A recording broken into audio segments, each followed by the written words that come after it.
Plus chain reaction.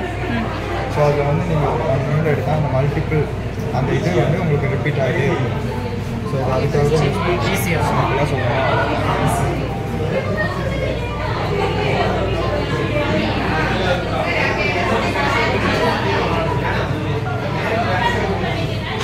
இங்கே என்னென்ன இது பண்ணுறீங்க சார்? ஒர்க் நாங்கள் வந்து ஜெண்டர் டைவர்சிட்டி, பாப்புலேஷன் டைவர்சிட்டி, அப்புறம் வந்துட்டு ஒவ்வொரு லேபில் ஒவ்வொரு மாதிரி பண்ணுறோம். இல்லை இந்த பிசிஆருக்குள்ளே என்ன பண்ணுறீங்க நீங்கள்? பிசிஆர் வந்துட்டு நாங்கள் ஜெண்டர் மல்டிப்ளிகேஷன் காப்பீஸ் பண்ணுறீங்க.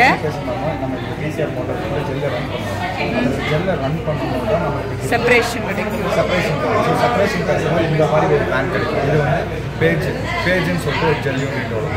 இன்னொன்று அகரஸ் ஜெல் எலக்ட்ரோஃபோரசிஸ் சொல்லி பண்ணுவோம். ஸோ இதுக்கு வேறு பர்சன்டேஜ் ஜெல் புரியுது.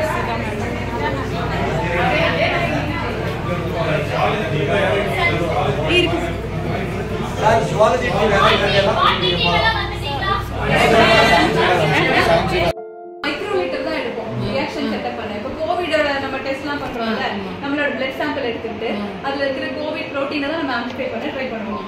அப்போ இது வந்து நார்மல் பிசிஆர், அதுக்கெல்லாம் வந்து ஆர்டிபிசிஆர் ரிவர்ஸ் டிரான்ஸ்கிரிப்ஷன் பிசிஆர். அப்போ நம்ம வந்து ஆர்என்ஏ ஐசோலேட் பண்ணி அதை நான் ரிவர்ஸ் டிரான்ஸ்கிரிப்டேஸ் என்சைம் யூஸ் பண்ணி சிடிஎன்ஏவா கன்வெர்ட் பண்ணி அதுல இருந்து பிசிஆர் பண்ணி இதுக்குள்ள டெம்பரேச்சர் செட் பண்றது அந்த நம்ம முன்னாடி எல்லாம் வாட்டர் பாத் வச்சு பண்ணாங்க ஆரம்ப காலத்துல.